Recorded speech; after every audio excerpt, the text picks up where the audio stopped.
tuning in once again to the Raymond Hall Show. I am Raymond Hall, and we're here in the studio with Laveda Theas, and she's a Los Angeles County Commissioner for Older Adults, and she's also a California senior legislator in the legislative committee. Committee, yes. And we are absolutely honored to have some special guests with us here in the studio. We have Mr. Daniel Park with us here in the studio, and as well as Mr. Samuel. Did I get it mixed up? I got Samuel Park in the studio with us, and we have Mr. Daniel Kim, and they are both with KBS America, and they're here to talk with us about 25 plus years later, what has changed, if anything, between the relationship in the community, between the Korean community and the African American community. So we are absolutely honored to have them.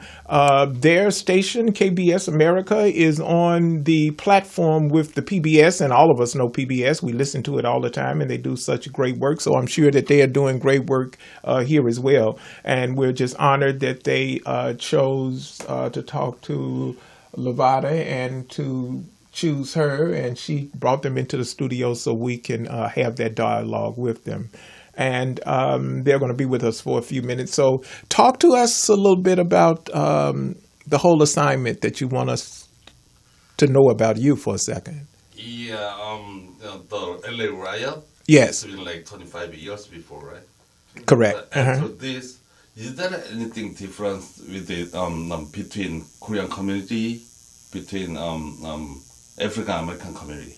Okay. Wow, what a really engaging question, because I've been involved with some problems between the Korean community and the African American community recently. And what I've discovered is that there's more to be done.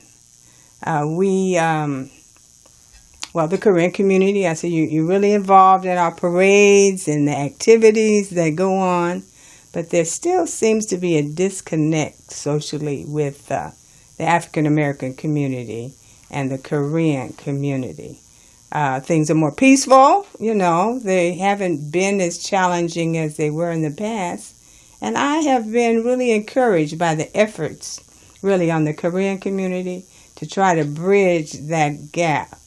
So, is it better? Yes, but we still have a long way to go. There are a lot of, this is a lack of communication, a lack of cultural understanding between the Korean community and the African American community still. That was my understanding, because we have to remember there were certain things that that caused that unrest, and what you see in the African American community is a perception. It's factual, but it's a perception. And a lot of the smaller stores were not people who were born and raised in the community. Mm-hmm. They were people that came from outside of the community to do business into the community. And they did not have the understanding of the community. So whether it was a bias or whether it was a culture difference or something, it seemed to be a real disconnect in what was respectful and what was not respectful. It was at one time for persons to follow somebody just around the store when they're buying something. That's insultive to the African American community, and whether that was just a part of their normal doing business in the Korean community, that was it. People getting harmed when they go into a store to shop. So it was specific things that led to that. Some people call it an unrest. What it was a flat out riot. Okay. The problem was it destroyed the community. See, I want to ask you a question on the things what it did.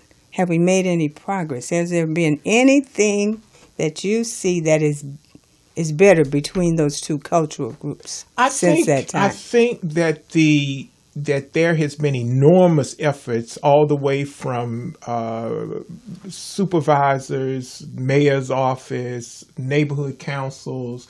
I think that the people in the community and organizations that govern the community have made an effort to say, let's be better neighbors. Yes, I think that has worked one of the things that I experienced in working with there was a problem with a liquor store.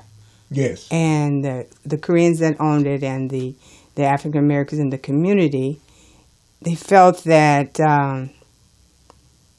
the store was not providing positive kinds of food items or relationships with the people. Mm-hmm. And one of the things that we talked about when we were in this forum with the city was trying to get the Korean community more actually involved in community activities, mm-hmm. the neighborhood councils, mm-hmm. To come out and adopt a school even, so you could learn, we could both learn from each other. Right. And so I have seen that happening, and that's been in the last year.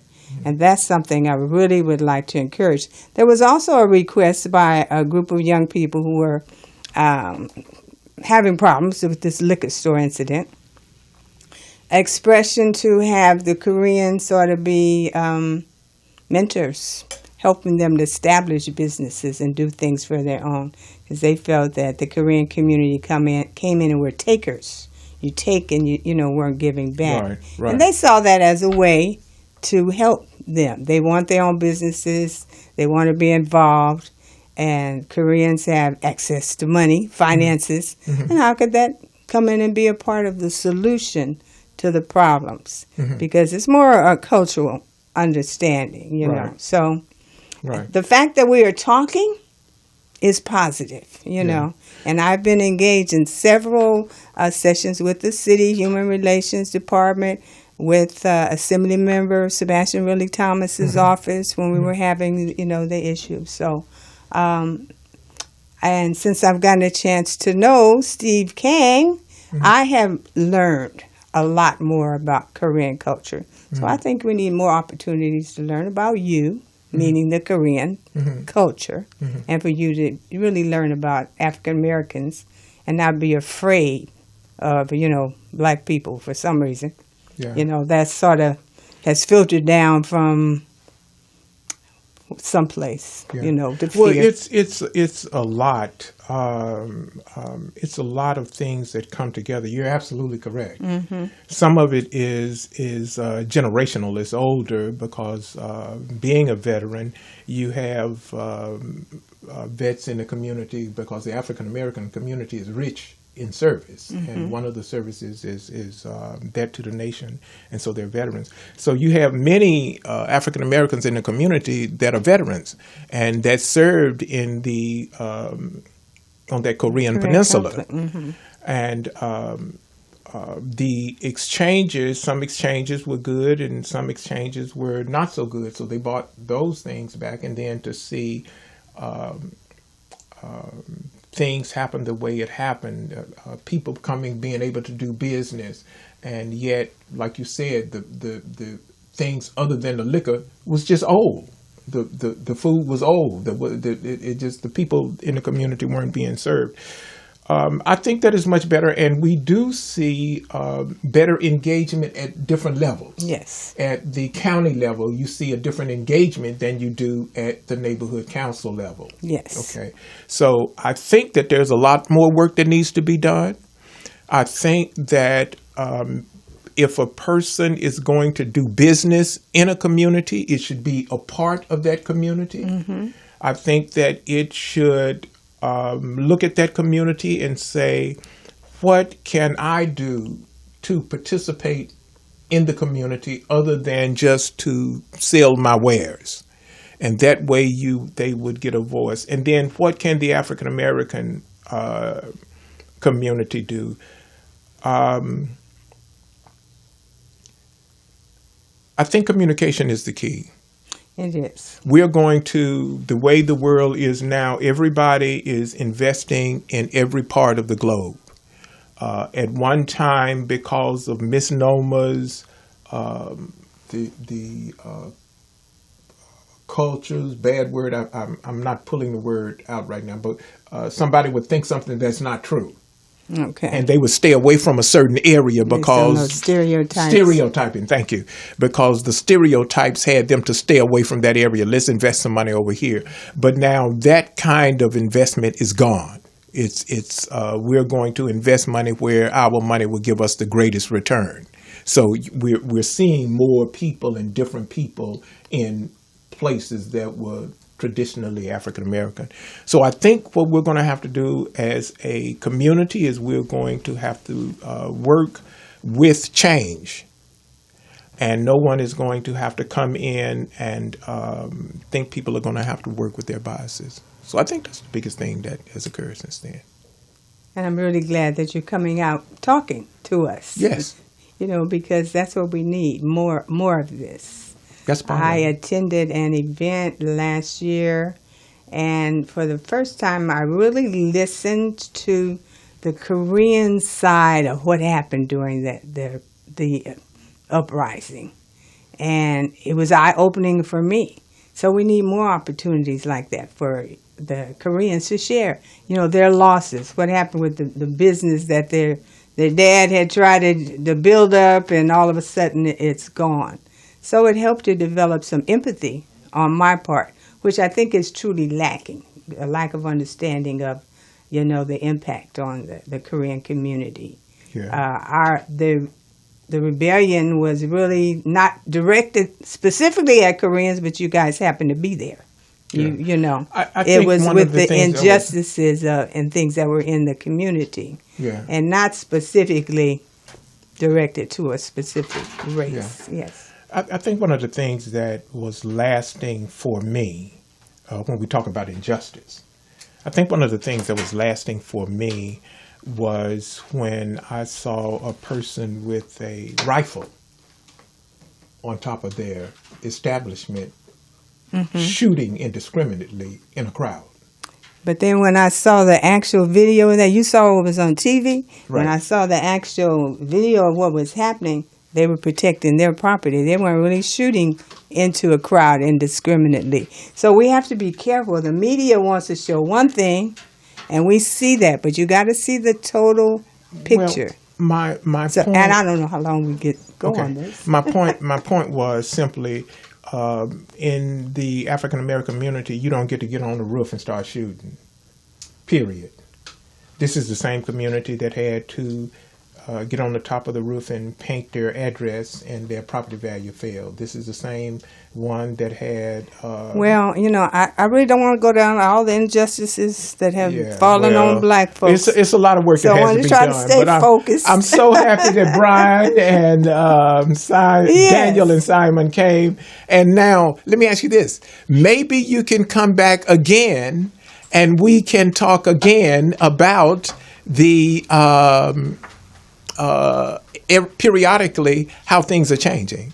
I would love to be able to do a To periodically, monitor that. Yes. to how Yes. things are changing. Yes. And since we're aware now, we can be more engaging to do outreach in the community. All right. Yeah. Yeah. Thank you, Welcome thank later, you. right? Yes, yes. Yeah. Thank you very much. Thank you all so very much.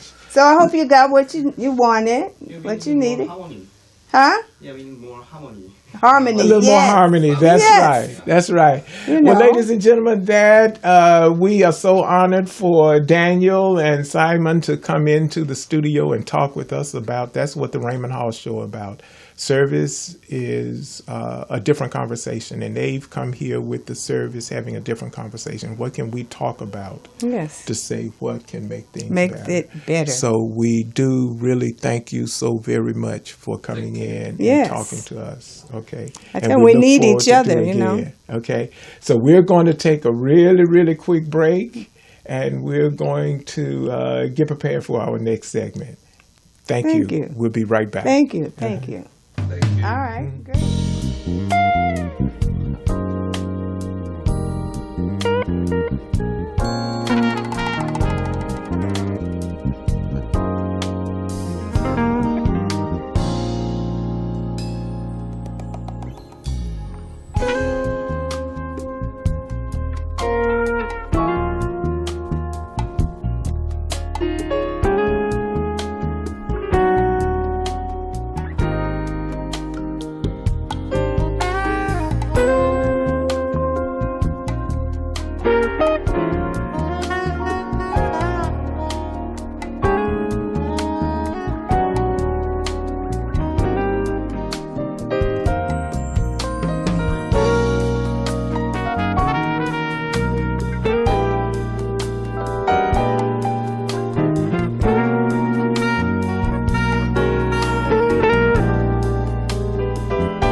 Okay, and we are back, and we have a caller on the line, and this is Raymond Hall with the Raymond Hall Show. Who's speaking?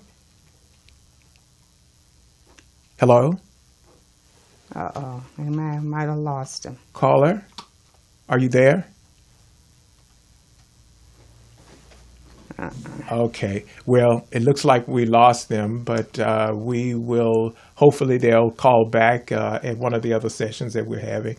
Again, we want to thank Simon and Daniel for coming by, and we want to thank also KBS America for being so innovative into coming and reaching cross communities to talk about something that affects two different communities. Okay. Very good. Very All right. good. So, He says, what's that signal mean? okay. The caller's back? Hello? Yes. Okay. And who am I speaking with? This is Raymond Hall of the Raymond Hall Show. Yeah, my name is Derek, and I was told I might be a little late on the conversation, but I was trying to, I guess, give my 2 cents about the Korean interactions with African American communities. Okay.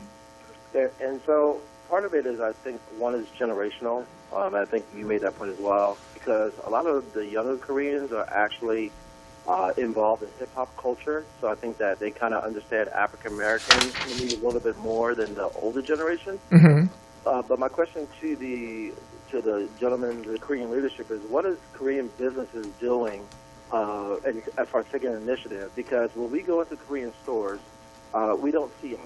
You know, oftentimes culturally they have their family working there, so on and so forth. But so we don't. Well, I'll speak for myself. Like when I walk in, I don't feel like I'm being represented. And then I feel like the resources are being taken out, but then taken to Korean communities.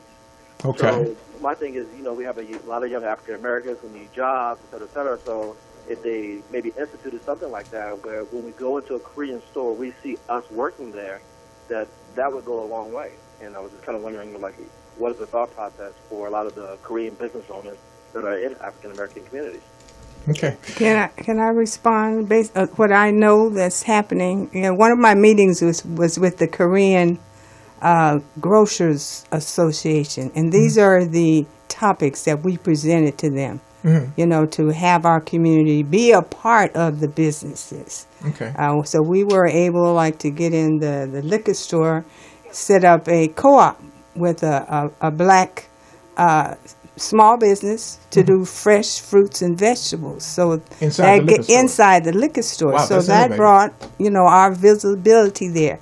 One of the other things I think I mentioned was talking with the Korean Grocers Association about, you know, providing some business incentives, financial incentives to help get our young people involved in having businesses of their own and giving jobs to the young people in our community. Okay. For the purpose of Simon and Daniel, the caller bought 3 points. 3 points. Number one, he says that part of the situation is generational because the younger Korean generation, they're into hip hop and they don't see the things that the older Korean community sees. So part of it is African American. the African American. That's true.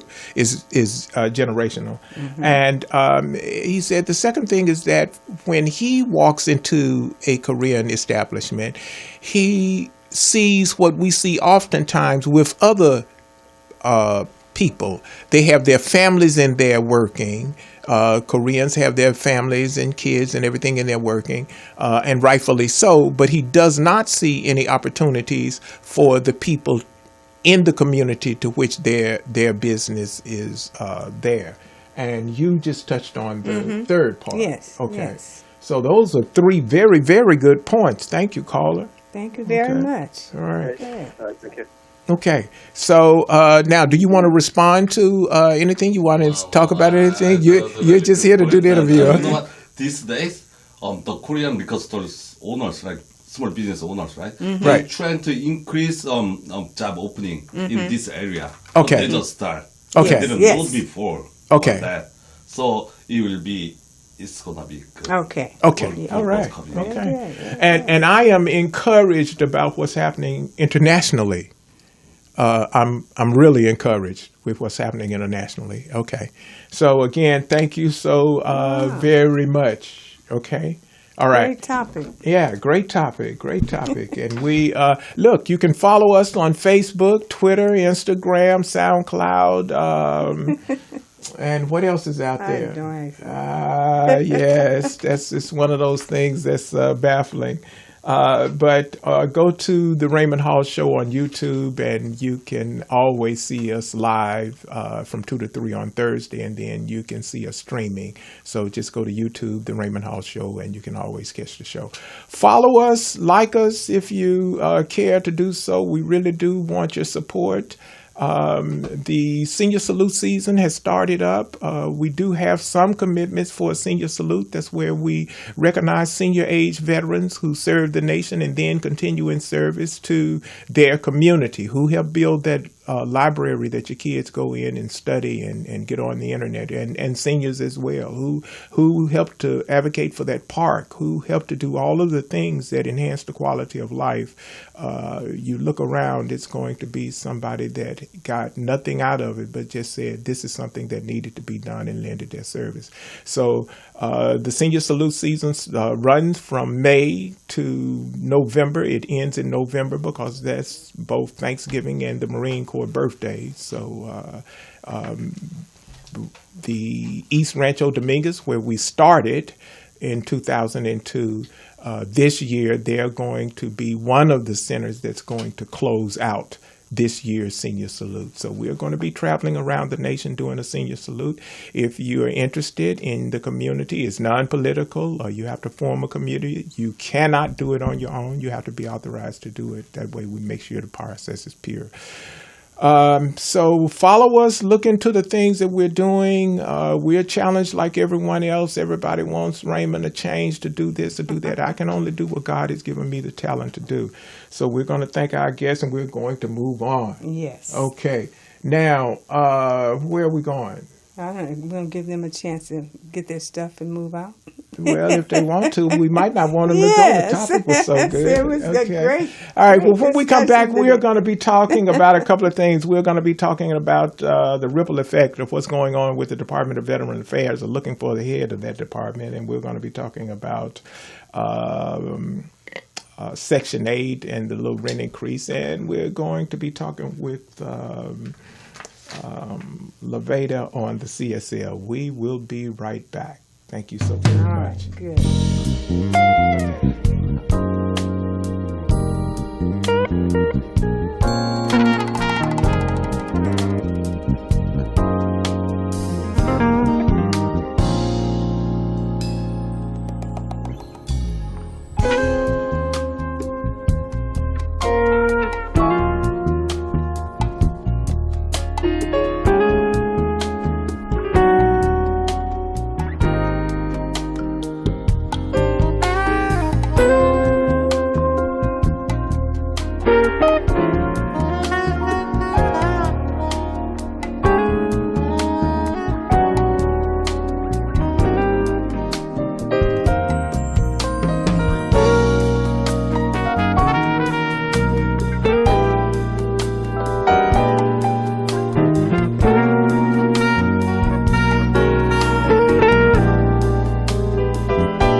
so very much. And this is Raymond Hall, the Raymond Hall Show.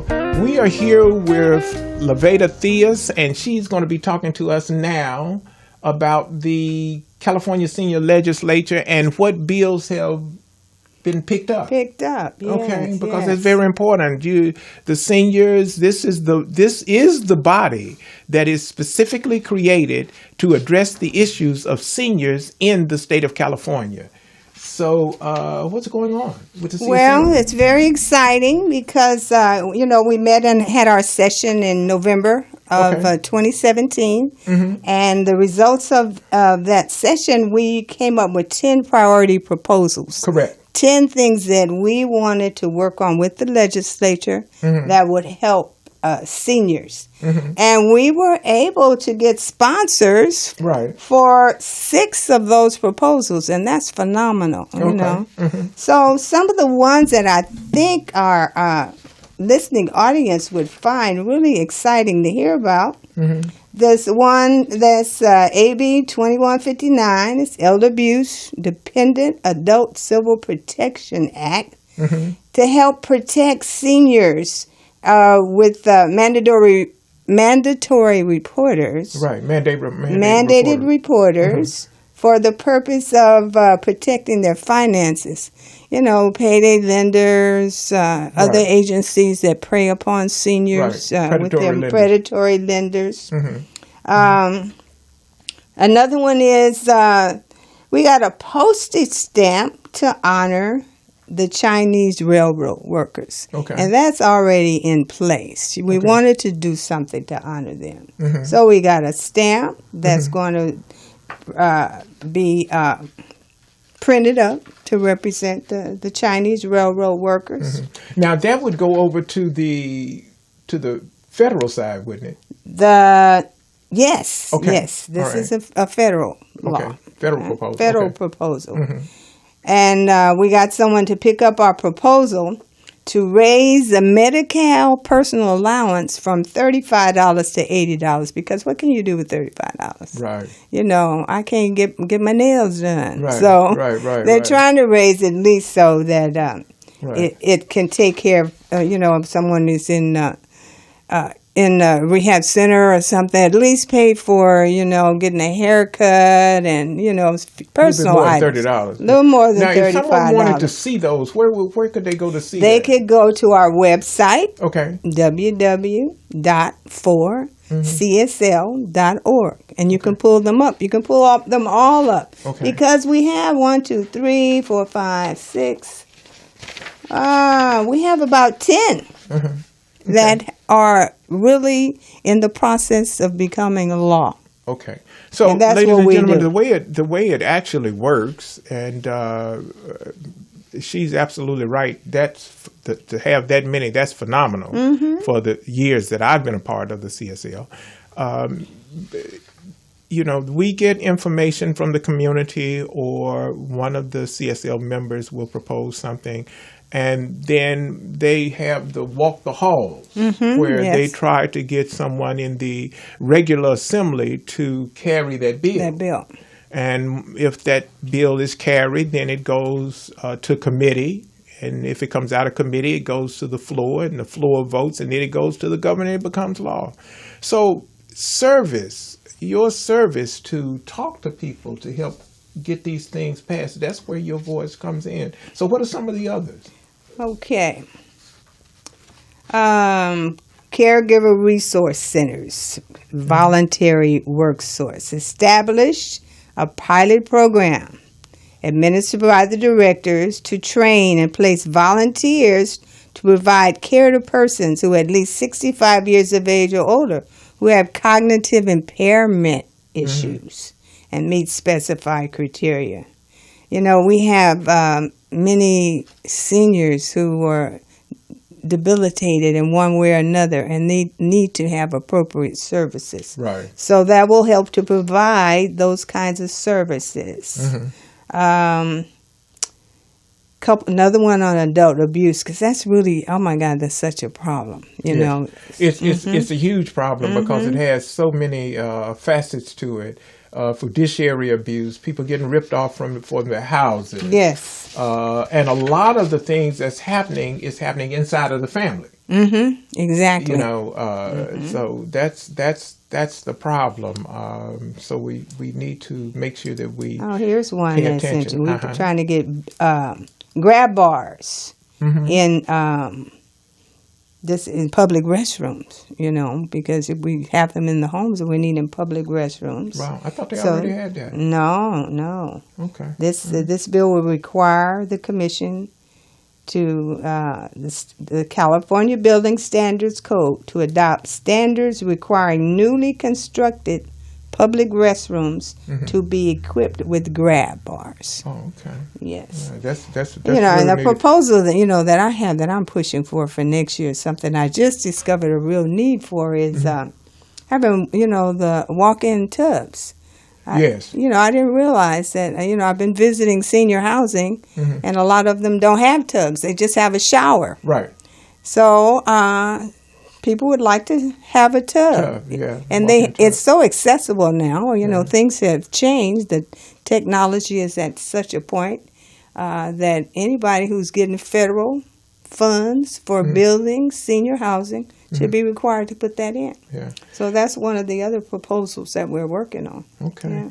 Well, we are fortunate because I think I read somewhere that at one point there were better than 10 states that had some form of senior legislature, and now it's down to just a couple of states, and California is one of them. That web address again is the number 4, so it would be www, the number 4, CSL.org. Okay, and you can go and look at all of those proposals. It's not. This show is not just about. Seniors. This is for everybody because we all got seniors. We have another caller on the line, so let's see what this call is about. Hello, and thank you for calling the Raymond Hall Show. How are you doing, Raymond? I'm doing fine. This is Anthony Williams. How are you, sir? I'm doing fine, Mr. Williams. How are you doing? I'm fine. I thought I'd chime in and tune in, and I heard the Korean segment, and I was curious as to why they weren't on camera. It's only you and the beautiful lady there, but I wanted to try to, in reminiscence, go back to that. But for CSL as well, that those things are proposals are, and you mentioned as to how they would be legislated, because I know people that are in their homes and their relatives, for instance, here's an example, that could be abusing them unto their death. Yes. And instances like that. In fact, I had a friend just this week inquired and asked for my expertise in terms of where could they go, and I put them on the line with a social worker for the social worker to intervene.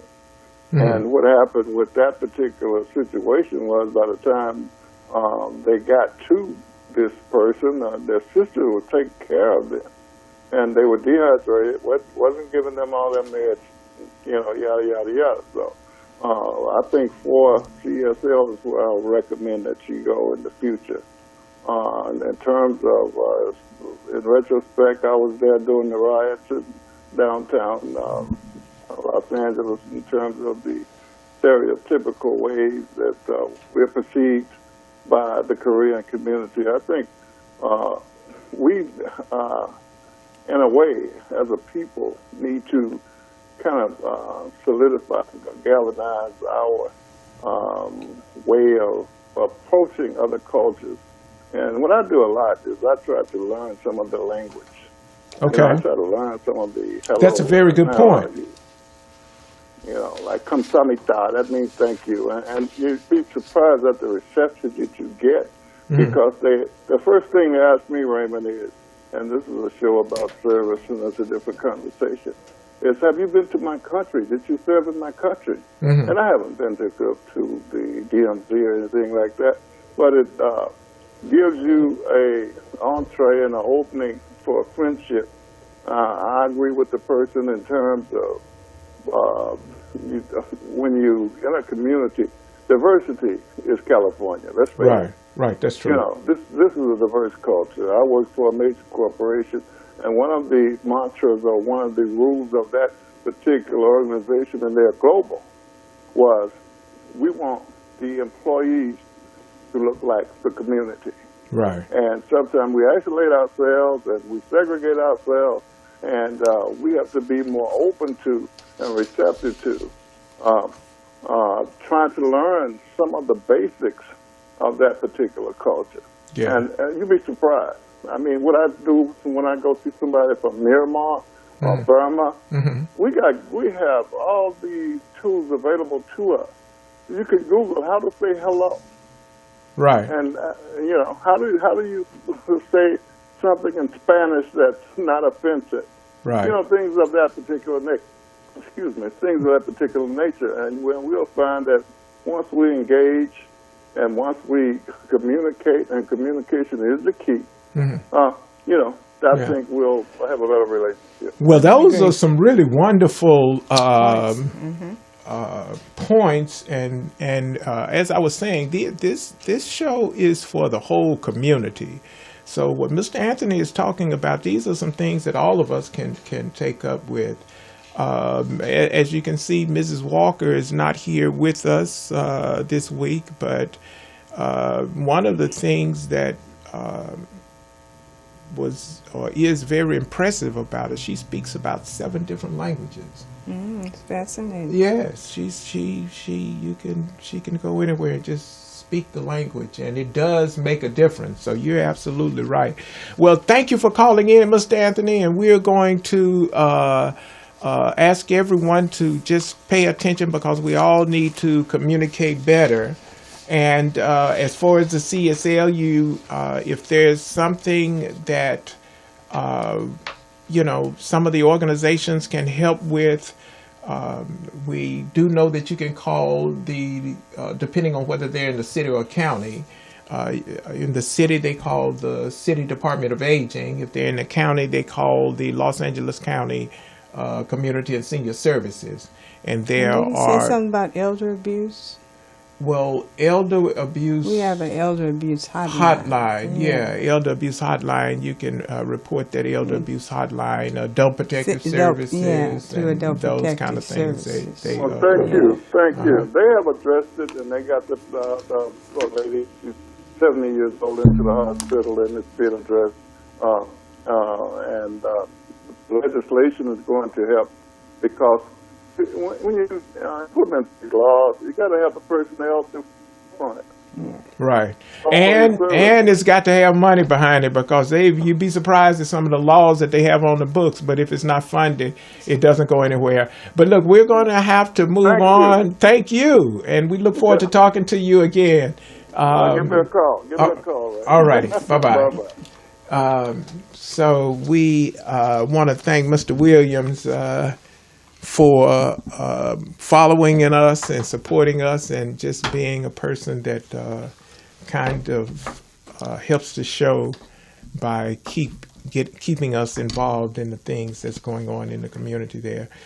Okay, so the CSL, now the proposals, now what can they do? What can a person do when they go to the website? We invite them to go to the website, www.4csl.org.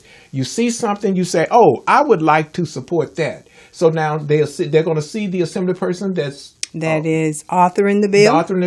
And then what do? Do they email them? Make a phone call to that assembly member or senators, because a couple are sponsored by senators, and lend your support. Okay. Tell them, I like this.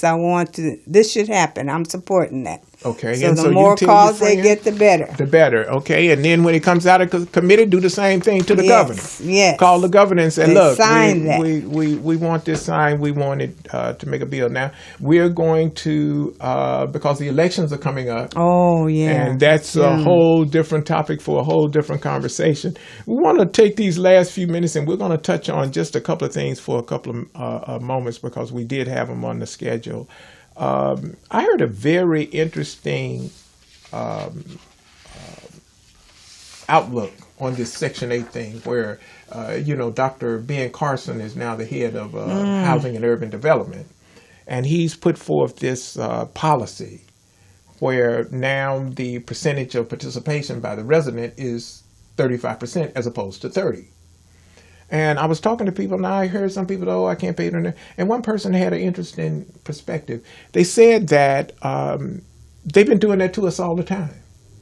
When you say do that to us all the time? They raise the amount that they have to pay to participate in Section 8. You have to pay 30% of whatever your income is. Mm-hmm. And Dr. Carson says, no, we're going to raise it to 35%. Now, he's saying that you're supposed to get some kind of value out of 35% that you don't get out of 30%. But I wanted to see only a rich man would say that. Yeah, but Go on. But what was interesting was the person said, that's nothing new, that they do that to us all the time. I just really can't speak to that about, how it's gone up. Well, he's the head of HUD, so evidently he has the authority to do it. I looked at it like this. If a person has $1,000, 10% is $100, 5% would be $50. So if your 30 is $300, then another 5 is going to be $50, so that's $350. Now, if a person has a family, that $50 may impact them a little bit more than a single person that has $1,000. And I just casually was talking to people, and the one comment that stuck with me is the lady said that they do that to us all the time. It's nothing new. They do that to us all the time. So, well, I think this raise from 30 to 35 is something new. Maybe they've been increasing their portion that the Section 8 participant has to pay, but it has not been federally instituted. Right. Now, it's because federally. a lot of Section 8 is controlled by the city, the county. etc., that you live in. Right. Now, he's making this a federal law. Increase. Increase. Yeah. And 5% may not seem like a lot to some people, but to a poor person, it's a lot of money. That's a lot. Yeah. That's over a third of whatever you're bringing in. Yeah. You still got light, gas, your phone, car, Right. Right. So I disagree with that. Okay, and we've got Mother's Day coming up, so everybody remember your mother. My mother passed today in 1999, and she's still like my best friend. Oh, well. Yeah, I'm oldest son, third child, oldest son, but she was, she didn't tell you to do something, she showed you how to do it. While we were in school, she went to college with 7 children, so there was no excuse for us not getting our homework and that kind of thing. Lastly, just for a minute, we want to talk about the VA hospital, this thing that's going on with these directors. One director had to leave, and one director didn't get out of the starting gate. And there's so much conversation going on about the Department of Veterans Affairs. They want to privatize it, and they want to do. I don't think that that's a very good idea, but I'm just a veteran. A friend of mine, I was talking to him about it, and he said that he don't really think that when you get to that level, they really care about vets. And they have wanted the VA for a long time. They wanted the business of the VA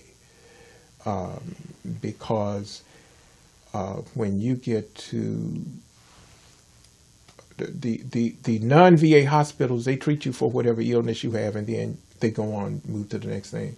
But the VA has a greater responsibility. It has to deal with housing. It has to deal with a whole lot of things with veterans. The entirety of being a veteran.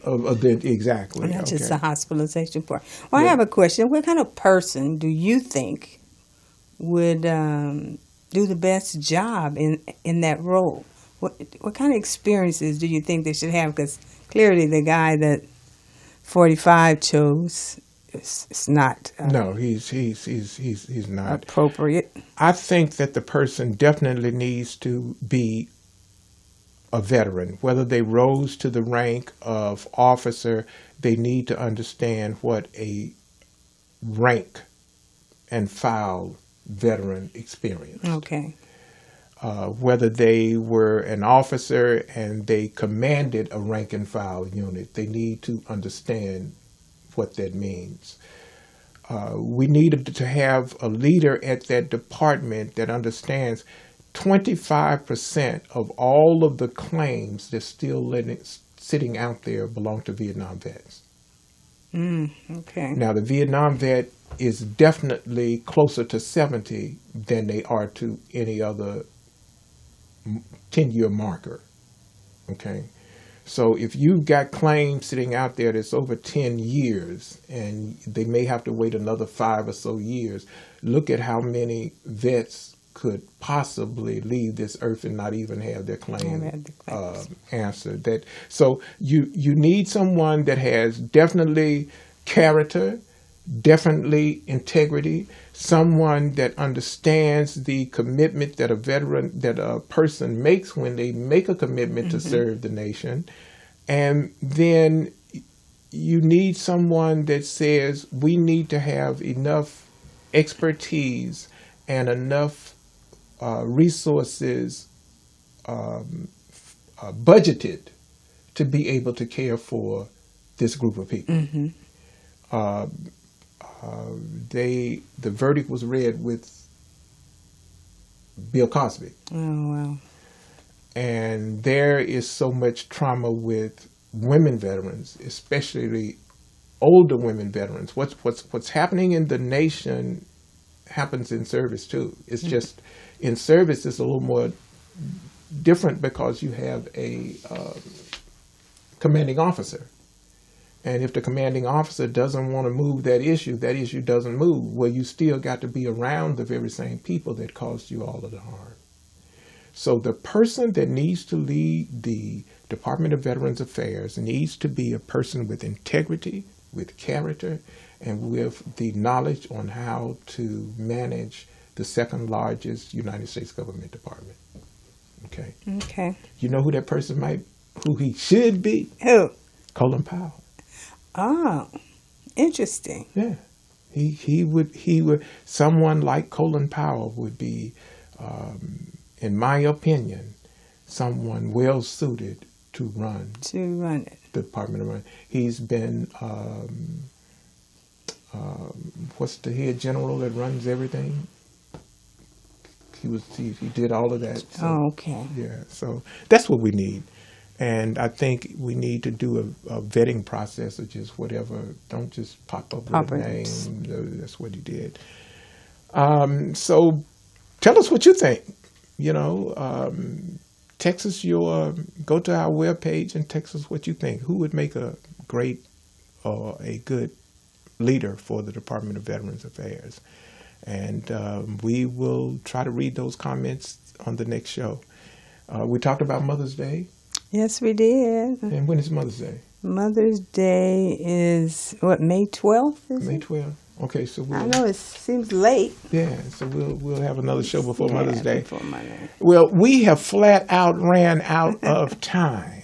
Okay, it's about 5 after, and we want to thank each and every one of you for listening to the Raymond Hall Show. A little heads up, we're going to be expanding on the East Coast. We're going to give you more information starting next week when everything is actually put together and signed. But we're in the process of making that happen right now. So people will be able to pick us up on the AM and FM dials on the East Coast to listen to the show and hear what we're talking about.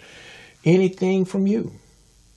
Well, I really am glad to be participating, Mr. Hall. This was so interesting. It was fun. Yes, it It's was. always fun So hanging out with you. we have to do it again and bring up some new topics. Let's do it again. Yes. Okay, that's definitely. We want to thank Morris Media Studios for making it possible for us to broadcast out of this highly technical studio. We want to thank Felicia and her father, Johnny Morris. Remember, Labor Day is coming up. Memorial Day is coming up. And when Memorial Day comes up, be mindful to be thankful to someone who actively served in the nation. This show today was brought to you by the American Legion Post 109. They meet on the third Monday of every month. I think that's going to be the 21st of May, and they meet at 3740 Don Felipe Drive in Los Angeles. Again, we want to thank Dr. Barnell Payne, who was with us last week, the director and owner of Clear Path Life Center. They're going to be down there at Long Beach Convention Center on the 28th, and they're going to be featuring Dr. Tina Edmonds, OBGYN, and they're going to be talking about, let's talk about sex, but I understand that it's going to be talking about things that have to do with health and health safety, sex safety, that kind of thing. So go check it out. And we want to say thank you to all of you. Stay healthy, stay safe, stay in tune, and God bless you. And we will see you back this time next week at the Raymond Hall Show. Have a blessed day. Do the same. Yes. God bless you. Okay. No matter what they throw at you, stand back up. Okay? If they talk about you like a dog, stand back up. If somebody says that you aren't worthy, then ask them to identify all of their God-like powers. We all do the very best that we can. Some days are better than others. If you go to that God that says, I'm the one who holds all of the keys to say, I will have mercy as opposed to judgment, that's as much as you can hold to. God bless you. Have a wonderful evening, and thank you for tuning in to The Raymond Hall Show.